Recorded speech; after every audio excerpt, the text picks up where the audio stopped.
Mr. President, I rise today to ask the Senate to pass my resolution, Senate Resolution 444, a resolution condemning the dictator and General Secretary of the Chinese Communist Party, Xi Jinping. There is no greater threat to America's way of life, peace, and prosperity in the world than Xi Jinping and the CCP. Xi Jinping hates us. Communist China wants to destroy us. He is not a partner. He is not a competitor. He is a brutal dictator, leading a criminal organization that lies, cheats, steals, exploits slave labor, and commits genocide and crimes against humanity on an industrial scale. Don't take my word for it. Let's look what he's done. He and his Communist Party lied about the origins of COVID, and they keep lying about it. They used the World Health Organization to spread lies while over 1 million Americans died.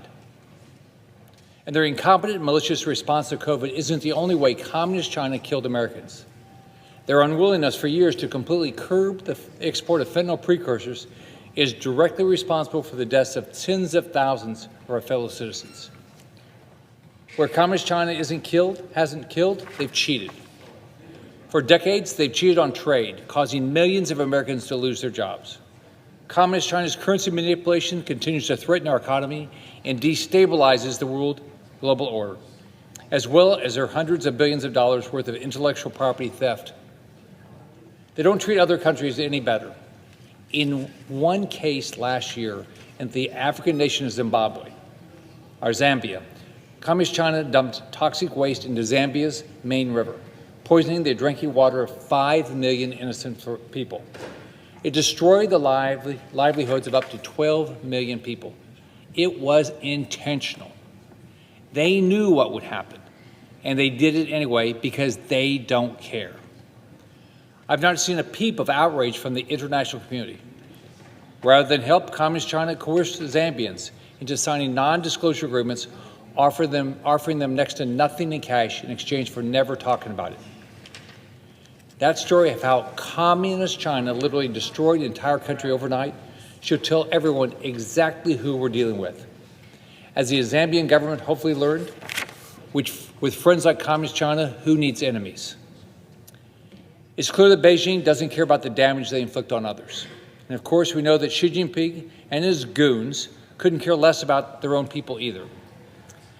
In Xinjiang, Xi's Communist China is committing a horrific genocide against the Uyghur people, putting over 1 million innocent Uyghurs in camps and forcing women to share beds with Han Chinese men sent by the state.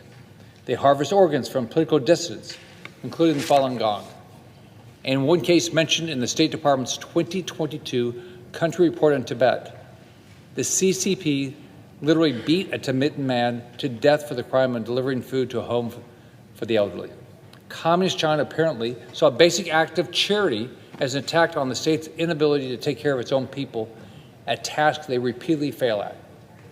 But Xi isn't about physically attacking and beating his own people. Just look at what happened in Hong Kong in the summer of 2020. 6 years later, they continue to unjustly imprison my friend Jimmy Lai. We will never stop fighting for his release. The CCP doesn't care about cooperation or respect. They constantly attack anyone they don't agree with, including our allies in the Philippines and Taiwan. They fly thousands of their military jets in Taiwan's airspace, utilize slave labor in their distant water fleet, and prop up terrorists and dictators from North Korea to Iran to the Taliban. The CCP, especially under Xi Jinping's tyranny, has a particular brand of evil. They seek to control the world, and in their mind, that means destroying anyone who stands in their way, whether it's their own people or not. We cannot be afraid to stand up to our enemies and hold the line for the next generation of Americans. The numerous policy mistakes we made in the last few decades, including the idea that if only every Chinese citizen could get an F-150 and a Coke, they'd eventually abandon their communist system and become more like us. Instead, the opposite has happened, where we have literally subsidized the CCP's military modernization, economic development, genocide, and crimes against humanity. Despite everything Communist China has done to our nation and to the world, we continue to invest over $1 trillion into Chinese companies listed on our exchanges. to include newly designated Chinese military companies like Alibaba. I hope that no one who cares about human rights and confronting our nation's foremost enemy would prevent this resolution's passage. We cannot afford to abandon our responsibility to our people and to the world to denounce the evil agenda of the Chinese Communist Party. I hope my colleagues will join me in that effort.